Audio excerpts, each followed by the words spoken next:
Hello বন্ধুরা, আজকে আমরা একটা রিয়ালি ভিডিও আপনাদেরকে দেখাবো। একবারে রিয়ালি ভিডিও।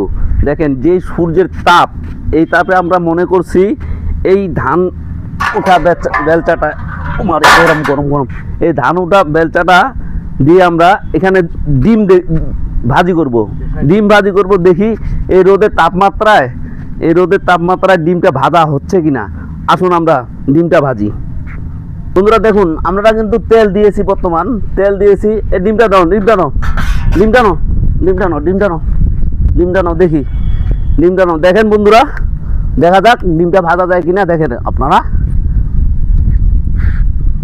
দেন দেন দেন, এনে এনে কাছে দেখাও, কাছে দেখাও।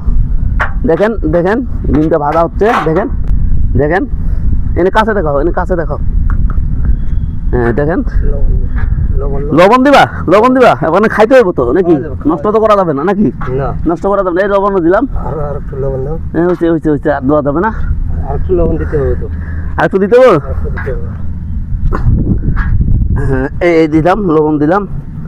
হ্যাঁ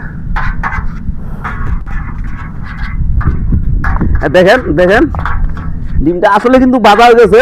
দেখেন, উল্টে দাও। দেখছেন, ডিমটা কিন্তু অলরেডি ভাজা হয়ে গেছে, কিন্তু আগুনের মতন হবে না। আগুনের মতন হয় না, কিন্তু ডিম খাওয়া যাবে। দেখেন এই ডিমটা দেখেন, দেখেন এটা কিন্তু খাওয়া যাবে বন্ধুরা। দেখেন আমরা খাচ্ছি এখন।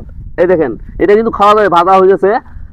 কিন্তু হয়ে গেছে, কিন্তু চুলার আগুনের মতন হয় নাই, ঠিক আছে। কিন্তু দেখেন এই সূর্যের তাপে একবারে ডিমটা কি সুন্দর করে ভাজা হয়ে গেছে। এটা রিয়ালি ভিডিও, একবারে রিয়ালি ভিডিও। এখানে কোনো কিছু নাই, আপনাদের দেখার জন্য। যে রোদ, এই তাপের জন্য আমরা এই ভিডিওটা করছি। হ্যাঁ যে রোদ, এই দেখেন বেলসাতে লাগিয়ে গেছে। দেখেন এটা হয়ে গেছে। এখানে দেখেন একদম হয়েছে, কিন্তু আগুনের মতন হয়, চুলার মতন হয় নাই, ঠিক আছে। কিন্তু এটা খাওয়া যাবে। দেখেন এটা খাওয়া যাবে। হয়েছে। তো সবাই ভালো থাকবেন, সুস্থ থাকবেন। আসসালামু আলাইকুম।